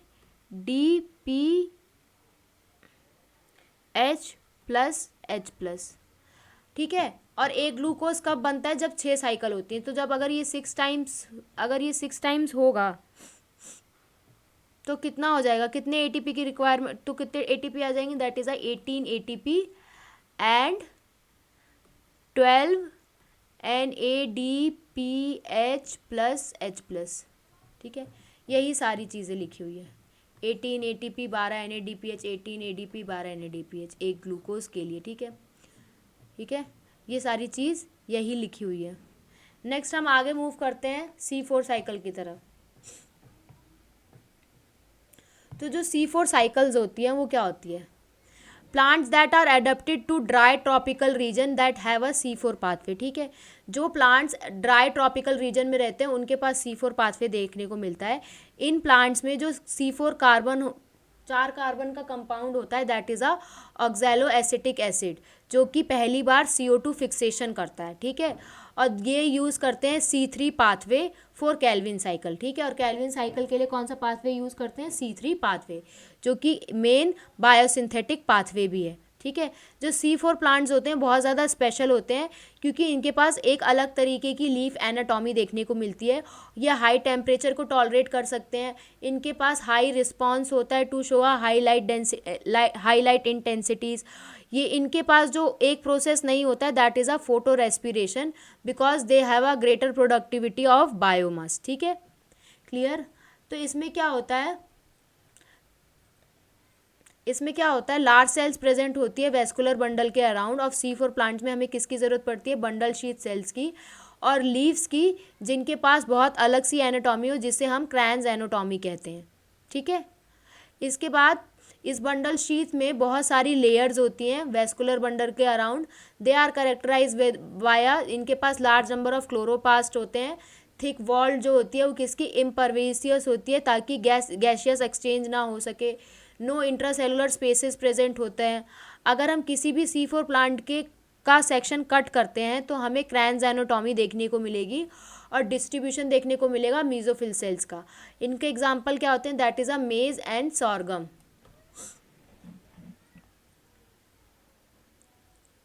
अब हम इस पाथवे को पढ़ते हैं कि इस पाथवे में क्या है। दिस पाथवे को हम हैच और स्लैक पाथवे भी कहते हैं। तो इसमें क्या होता है, पहला जो CO2 एक्सेप्ट करता है वो कौन करता है, वो होता है 3 कार्बन मॉलिक्यूल जिसका नाम होता है पेप, दैट इज़ अ फोस्फोफिनॉल पायरेट, जो कि कहाँ प्रेजेंट होता है, that is present in a mesophyll cells. ये जो एंजाइम होता है ये फिक्सेशन करता है, CO2 की फिक्सेशन करता है, जो कि कौन करता है enzyme, that is a PEP carboxylase, जिसे हम पेपकेज भी बोलते हैं। It is important to note that कि जो मीजोफिल सेल्स होती हैं उनके पास रुबिस्को एंजाइम नहीं होता है। ठीक है, और जो C4 का पहला एसिड बनता है वो कौन बनता है, that is a OAA oxalic acid, जो कि कहाँ प्रेजेंट होता है, ये भी मीजोफिल सेल में प्रेजेंट होता है। इसके बाद अलग से 4 कार्बन कंपाउंड और बनते हैं, that is a malic acid, फिर एस्पार्टिक एसिड, ये भी मीजोफिल सेल में बनता है। इसके बाद ये कहाँ चले जाते हैं, बंडल शीथ सेल में चले जाते हैं। और बंडल शीथ सेल में ये जो C4 एसिड्स होते हैं ये ब्रेक डाउन हो जाते हैं, किसमें, CO2 में ब्रेक डाउन हो जाएंगे। अगर 4 कार्बन कंपाउंड है तो अगर उसमें से 4 में से एक C निकल गया तो कितना कार्बन कंपाउंड बचा, that is a 3 carbon molecule. ये जो 3 कार्बन मॉलिक्यूल है ये दोबारा से मीजोफिल सेल में जाता है, वहाँ पे दोबारा से पेप में कन्वर्ट हो जाता है और ये साइकिल पूरी कंप्लीट हो जाती है। और जो CO2 रिलीज हुआ था बंडल शीथ सेल में वो दोबारा से किस में एंटर कर जाता है, C3 या केल्विन साइकिल में, ठीक है, जो कि C3 कैसा pathway, that is a common pathway for all the plants, ठीक है, यही गिवन है। देखो अब डायग्राम देखते हैं।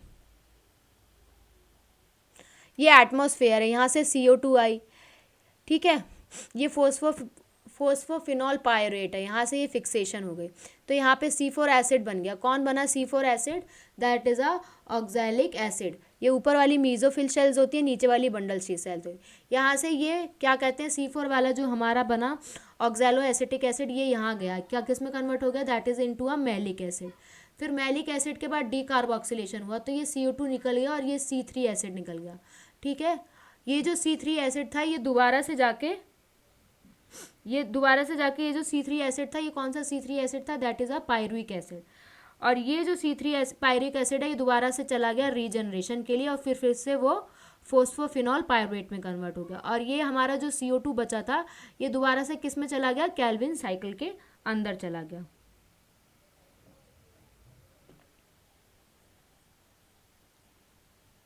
तो यहाँ पे हमें क्या देखने को मिलता है, यहाँ पे तो एक चीज़ ये देखो कि यहाँ पे पूरा ग्लूकोज वाला वो केल्विन वाला प्रोसेस हो रहा है। तो केल्विन में हमने जितना पढ़ा था वो तो होगा ही होगा, दैट इज 1 ग्लूकोज, ये भी 6 बार साइकिल होगी, ठीक है।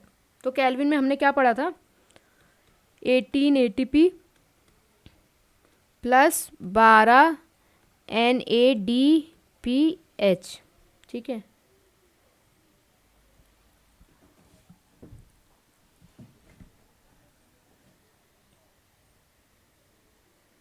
और इसके अंदर हमें दोबारा से 18 नहीं, इसके अंदर हमें दोबारा से 12 ATP देखने को मिलेंगे, मतलब 2 ATP की प्रोडक्शन होगी तो 6 बार साइकिल घूमेगी, तो that is a 6 into two ATP, 6 bar cycle घूमेगी ना, तो टोटल कितने हो जाएंगे, 30 ATP प्लस 12 NADPH, ठीक है। आगे बढ़ते हैं।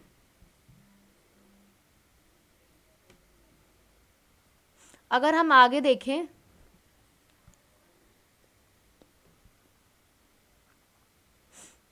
तो यहाँ क्या गिवन है, 1 मिनट।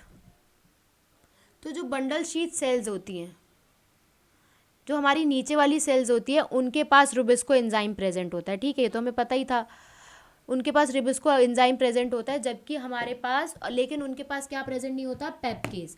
मीजोफिल सेल के पास पेप्केज होता है, रुबिस्को नहीं होता। दस the basic pathway of the result formation of sugar हो गई। और ये जो केल्विन पाथवे है वो कॉमन होता है for C3 as well as C4 के लिए, ठीक है।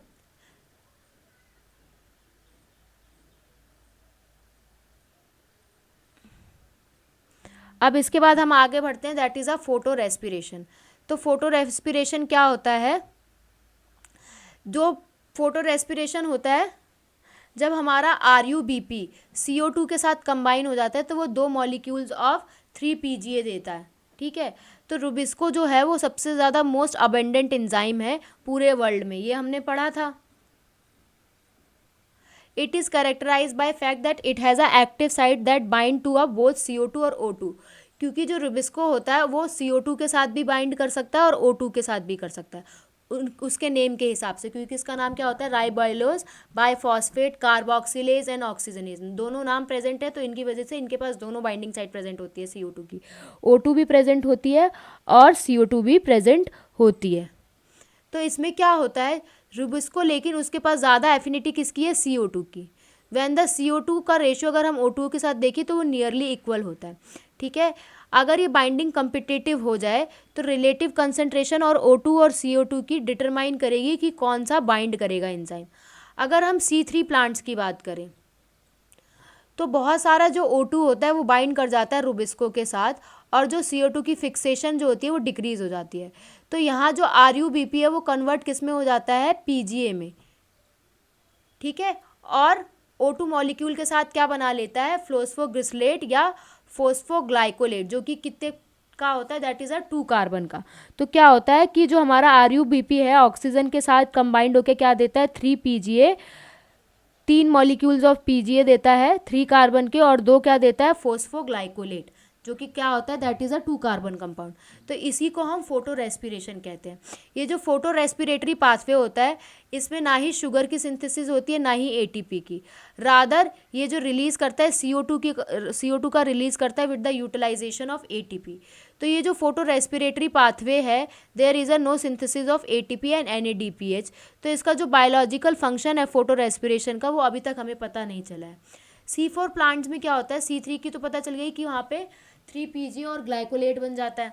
C4 प्लांट में इनमें फोटो रेस्पिरेशन देखने को नहीं मिलती, बिकॉज इनका मैकेनिज्म जो होता है उसमें जो है कंसंट्रेशन CO2 की ज़्यादा होती है, ठीक है। और जब C4 एसिड जो प्रेजेंट होता है मीजोफिल में, वो ब्रेक डाउन हो जाता है बंडल शीथ में जाके, तो वहाँ पे वो CO2 रिलीज़ कर देता है, जिसकी वजह से इंट्रासेलुलर कंसंट्रेशन जो CO2 की है वो बढ़ जाती है। और ये इंश्योर करता है कि जो रूबिस्को का फंक्शन है वो कार्बोक्सिलेज जो है वो मिनिमाइज़ कर देता है किसकी, ऑक्सीजनेज की एक्टिविटी को, ठीक है। तो जो हमें यहाँ क्या पता चला, जो C4 प्लांट्स होते हैं उनके अंदर फोटो रेस्पिरेशन नहीं होता, C3 प्लांट्स के अंदर फोटो रेस्पिरेशन होता है। दैट्स वाई प्रोडक्टिविटी और ईल्ड जो है, अगर हम प्रोडक्टिविटी और ईल्ड की बात करें तो ये किसकी बेटर होती है, C4 प्लांट्स में हमें बेटर देखने को मिलती है। और इन्हीं प्लांट्स के पास ज़्यादा टॉलरेंस होती है, हाइयर टॉलरेंस, क्योंकि जो C4 प्लांट्स होते हैं उनमें फोटो रेस्पिरेशन प्रेजेंट नहीं होता है। अब ये जो हम टेबल देखते हैं, ये टेबल बहुत इंपॉर्टेंट है। इस टेबल को देख लेते हैं कि इस टेबल में क्या क्या प्रेजेंट है। तो अगर हम पहले की बात करें, सेल टाइप की बात करें, सिर्फ सेल टाइप की, अगर हमने केल्विन साइकिल की बात करी है, तो केल्विन साइकिल की अगर हम बात कर रहे हैं तो C3 प्लांट में कहाँ देखने को मिलेगी, मीजो में, और C4 प्लांट में बंडल में, ठीक है। बंडल शीथ सेल्स में हो रही होती है ना केल्विन साइकिल, और C3 प्लांट में कहाँ हो रही होती है, मीजो सेल्स, मीजोफिल में। अगर हम सेल टाइप की बात करें कि कार्बोक्सिलिक रिएक्शन कैसे अकर होती है, तो कार्बोक्सिलिक रिएक्शन अगर हम C3 की बात करें तो C3 में कार्बोक्सिलिक रिएक्शन कहाँ हो रही होती है, मीजो में, और यहाँ कहाँ हो रही होती है, C4 में, ये भी हमने मीजो में ही पढ़ी थी।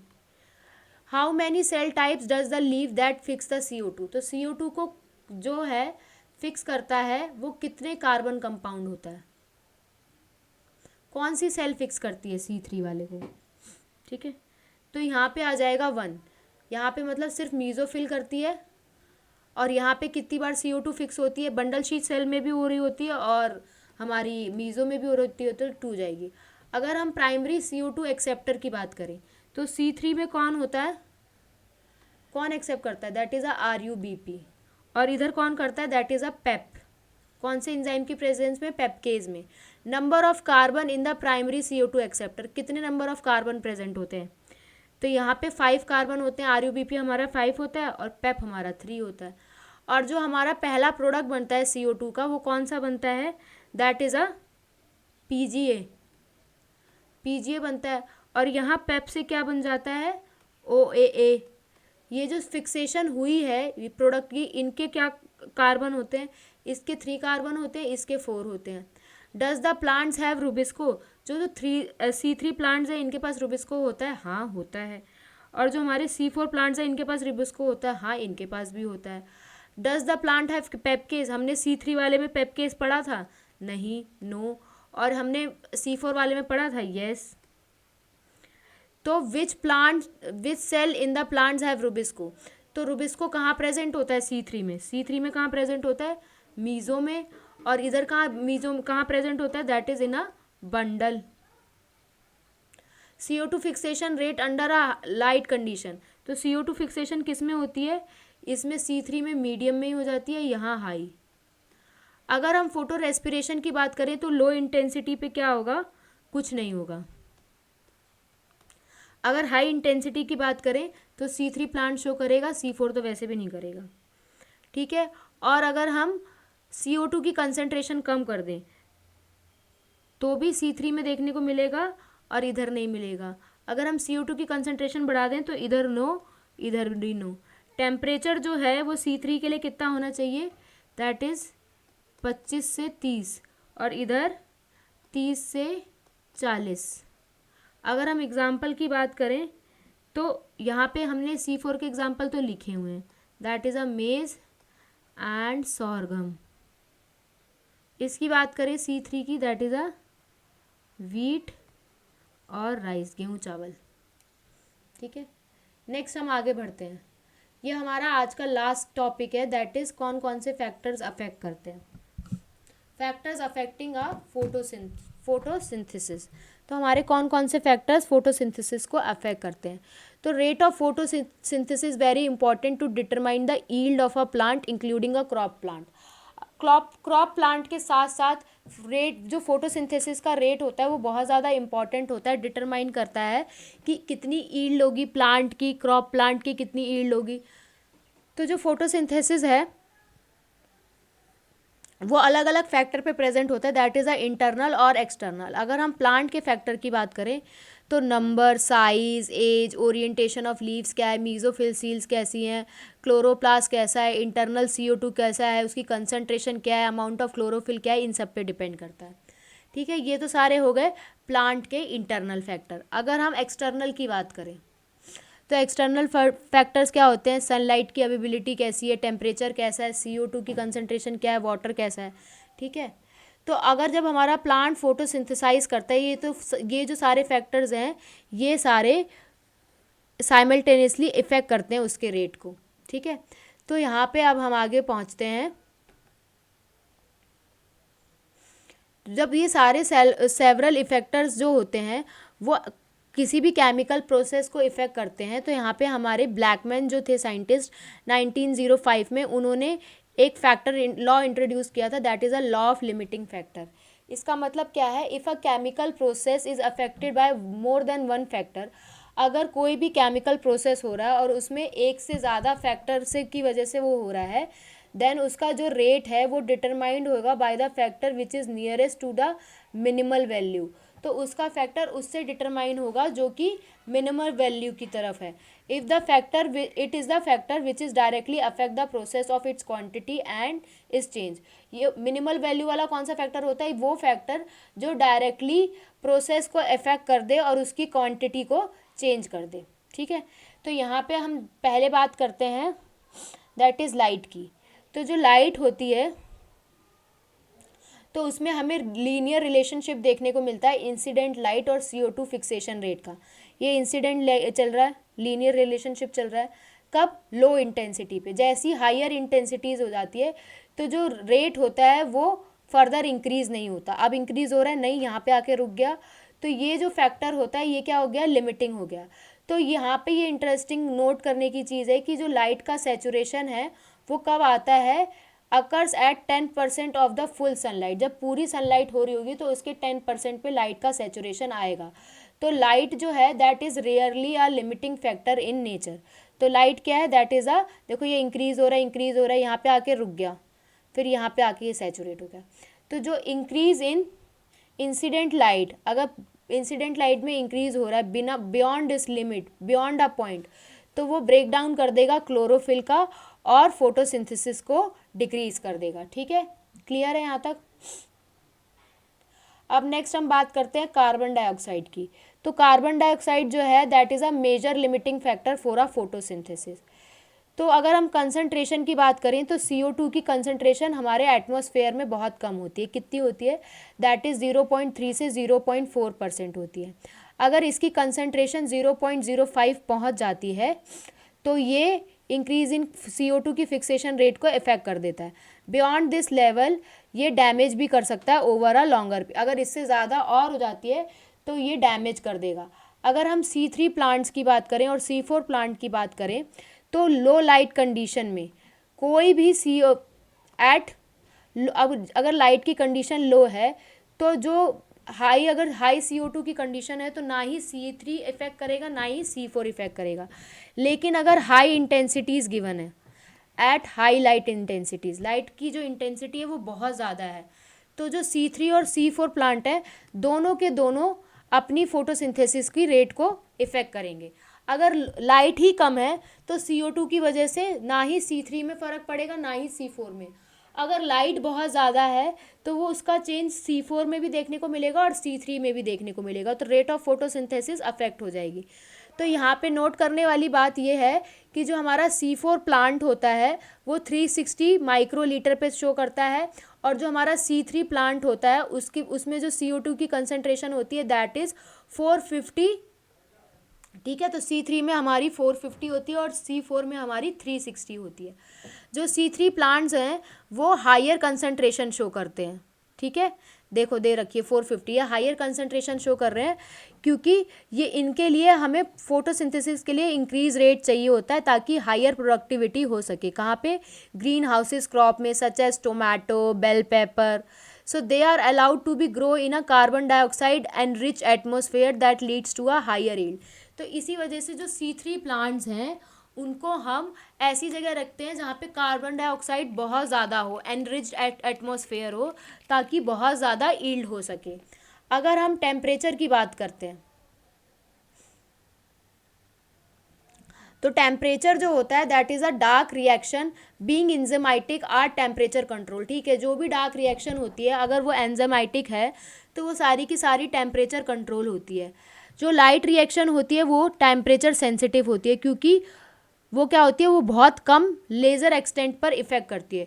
तो जो हमारे C4 प्लांट होते हैं वो हाई टेम्परेचर पे हाइयर रेट शो करते हैं, बल्कि जो हमारे C3 प्लांट होते हैं वो लो टेम्परेचर पे शो करते हैं।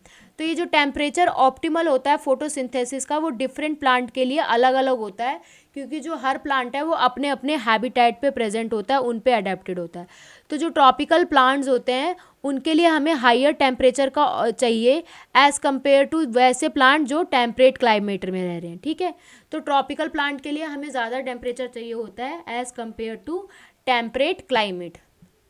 अगर हम वाटर की बात करें, even though water is one of the most reactant in a light reaction, तो जो इफ़ेक्ट ऑफ वाटर जो है वो ज़्यादा होना चाहिए जो प्लांट को इफ़ेक्ट करता है rather than a directly on a photosynthesis. तो जो वाटर का इफ़ेक्ट है वो डायरेक्ट प्लांट को ही शो कर देता है, ज़्यादा वो फोटोसिंथेसिस के बदले डायरेक्ट प्लांट में ही शो कर देगा क्योंकि अगर वाटर स्ट्रेस हो जाता है तो वो स्टोमेटा को क्लोज कर देता है जिसकी वजह से CO2 की अवेबिलिटी जो होती है वो भी रिड्यूस हो जाती है। बिसाइड वाटर स्ट्रेस जो है वो लीव्स को विल्ट कर देगा, दस रिड्यूसिंग द सरफेस एरिया भी लीव्स का कम कर देगा और उनकी मेटाबॉलिक एक्टिविटी भी कम कर देगा। तो यहाँ पे हमने लाइट के बारे में पढ़ा जिसमें पहले वो फोटोसिंथेटिक रेट लीनियर रिलेशनशिप जा रहा होता है, फिर एक पॉइंट बाद सैचुरेशन आ जाता है। इसके बाद हमने कार्बन डाइऑक्साइड के बारे में पढ़ा कि जो C3 होता है वो 460 होती है उसकी वैल्यू और C4 वाले की दैट इज़ 380 होती है। तो जो हमारे C3 है उनको ज़्यादा CO2 का एटमॉस्फेयर चाहिए होता है ताकि हाइयर यील्ड आ सके। अगर हमने टेम्परेचर की बात करी तो C4 प्लांट के लिए हमें ज़्यादा टेम्परेचर चाहिए होता है और C3 के लिए हमें कम चाहिए होता है, और ये जो टेम्परेचर का फैक्टर है ये उनके हैबिटेट की वजह से भी होता है। तो जैसे कि हमारे ट्रॉपिकल प्लांट्स होते हैं उनको हाइयर टेम्परेचर चाहिए होता है और हमारे जो as compare to temperate climate. अगर हम वाटर की बात करें तो वाटर जो है वो डायरेक्टली प्लांट को इफेक्ट कर देगा रादर देन अ फोटोसिंथेसिस। अगर वाटर स्ट्रेस हो गया है तो उसकी वजह से स्टोमेटा जो है वो क्लोज हो जाएगा और वो CO2 की अवेबिलिटी को कम कर देगा। अगर वाटर स्ट्रेस हो रहा है तो लीव्स उसकी वजह से विल्ट हो जाएंगी और सरफेस एरिया को भी रिड्यूस कर देंगी और उनकी मेटाबॉलिक एक्टिविटी को भी रिड्यूस कर देंगी। तो यहाँ पे हमारा पूरा चैप्टर ख़त्म हो रहा है। तो आज फोटोसिंथेसिस इन हायर प्लांट्स भी ख़त्म होता है। Thank you so much with this great big smiley. Here I am going to ending my lecture. I hope all of you are liking my lecture. If you have any doubt on any topic, please let me know. Instagram as well as you can message me on Telegram. इन सब की मैं description box पे link दे दूँगी. I hope all of you are guys doing well. Thank you so much once again and have a good day.